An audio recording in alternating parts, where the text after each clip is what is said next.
Hello and welcome to How to Lead Your Business with Peter Cox. You're only as good as the people you surround yourself with. How will you lead them? Join us for this podcast where we dive deep into business leadership.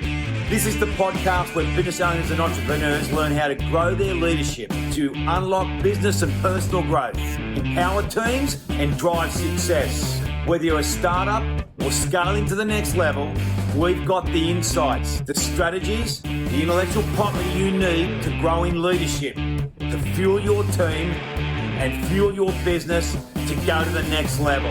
Let's get into this. Welcome to How to Lead Your Business, the podcast that equips business owners, entrepreneurs and leaders with real-world tools to grow people, purpose and performance. I'm your host, Peter Cox, founder of Leadership Dynamics and the author of The Dream is Everything and Your Business Shouldn't Need You. Start to replace yourself in 180 days. In today's episode, we're exploring one of the most powerful and often overlooked foundations of leadership, the ability to be led. I'm taking you inside my own story, the turning point that shaped my leadership journey, and how being led by someone with wisdom, humility, and vision helped me become the leader I am today. But before I get started, so you don't miss an episode, subscribe to this podcast channel to get the latest releases. Okay, let's get into it. I'm really going to take a deep dive into the benefits of being led. I get asked many times, what is the number one strategy to grow your leadership? What is the number one strategy to bring about great change in my life? And the number one strategy out of everything that I've done in my life and in my client's life is teaching them about the power of being led by someone that's independent. That journey for me started in 1992. Now, if you look at my life, my parents moved from the north of London in 1965, and I grew up in Bradbury, Sherwood Hills, Campbelltown. From 1965 till 1978, I lived in the western suburbs of Sydney, and I grew up in one of the toughest areas of Sydney, which included me going to Aids High School. I had issues there. My parents then got me out and moved me to Trinity Grammar. I had issues there. And in the end, they moved from Campbelltown to Cronulla to get me away from the direction my life was really heading. I didn't grow up with money. I was always going to be a leader, but I didn't understand my personality strengths. I didn't understand what leadership was. I was viewed more as a rebel than a leader, a talker, not a great listener. And that all changed for me in 1992, when for the first time in my life, I was led by someone that saw leadership in me, that started to challenge me about my behaviours, about my thinking. Jim was a global entrepreneur. He was an author, a very wealthy man in his own right. And he could see the good parts of leadership in me, not the rebellious part. And that was the most significant moment in my life. And for 22 years, I came under Jim's leadership. Now, a lot of people ask me, what's the greatest thing I learned from Jim? And it was about serving others instead of being served. Servanthood leadership. That's really what leadership is all about. Not what can people do for me, but what can I do for other people. Jim had tremendous humility. He was an aeronautical engineer by background. He's the smartest man I've ever met on planet Earth. And he sewed into me for 22 years. Now, the funny story about that was one of the times that I went out for dinner with Jim, I used to have this bad habit of taking food off other people's plates. And he turned that into a lesson about learning to serve others. I actually got a lesson out of that poor behaviour.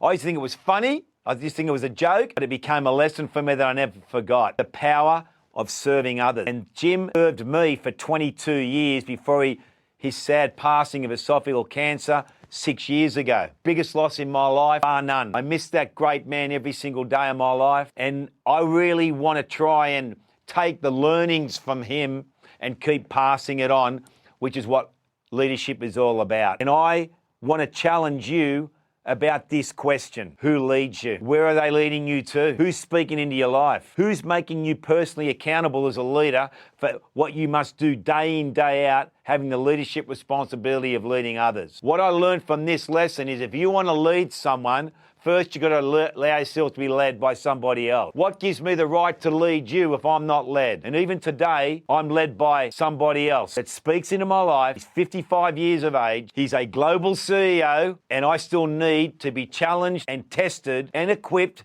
in my own life to have the responsibility and the integrity to lead others. Most people lead themselves. If I was to ask you this question, how's that going for you? I used to lead myself. I sure wasn't leading myself the right way. If I look at where my life is today, there is absolutely no doubt in my mind that I would not have experienced some of the success I've experienced if I hadn't gone through this process of being led by somebody else. Who leads you? That's a big question you need to answer, because that's where you're going to end up. Leadership is lonely at times. Leadership is challenging. This online leadership development program, Leading for Growth, is designed to lead you independently, to grow your own personal accountability in your own life and the leadership responsibilities you have as that business owner, as the leader of that team, as an elite sporting coach. It's going to bring in strategies, new thinking, and new behaviours for you to lead for growth,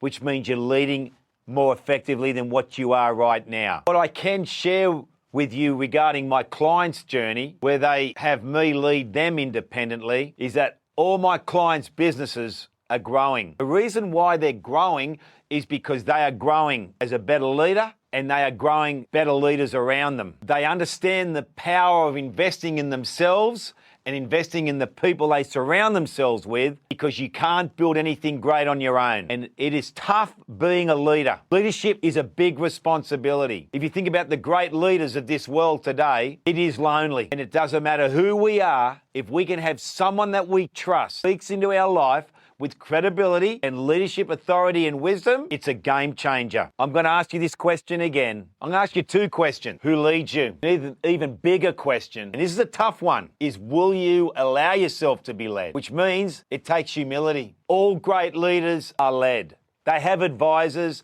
They have people speaking into their life, challenging them on a daily basis so they become more effective leaders. If you're going to allow yourself to be led, you're going to be challenged. Your attitude, status quo, your strategies, your vision, your adaptability, your flexibility, your communication skills, your people skills, your conflict resolution, the relationships you have in your life. It's a very, very challenging process to be led by someone that's going to make you personally accountable as the leader, but it's a game changer. If I was to ask you these questions, what do you need to have greater focus about? What is distracting you? What's holding you back from the vision that you want to achieve for your life? What do you need to do to simplify your life? That's a big question I ask my clients when I work one-on-one with them, when I lead them. Being led will lead to simplicity, because sometimes we dilute our leadership effectiveness because we overcomplicate our life and we overcomplicate our business, our strategies,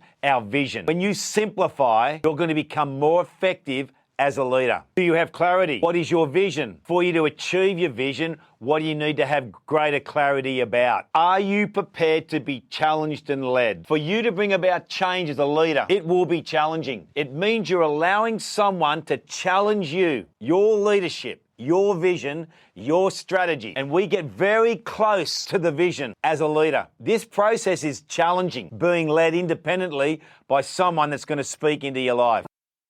Thanks for listening to today's episode of How to Lead Your Business. If there's one thing I hope you take away today, it's this. Great leaders are always being led. Whether you're just starting out or have years of experience behind you, the moment you allow someone wise to speak into your life, everything changes. If you're ready to lead more intentionally and grow with purpose, don't forget to follow this podcast and share it with someone you lead or admire. You can also visit us at leadershipdynamics.com.au for more resources, or find us on Spotify using the link in the show notes. Until next time, keep growing, keep leading, and keep climbing.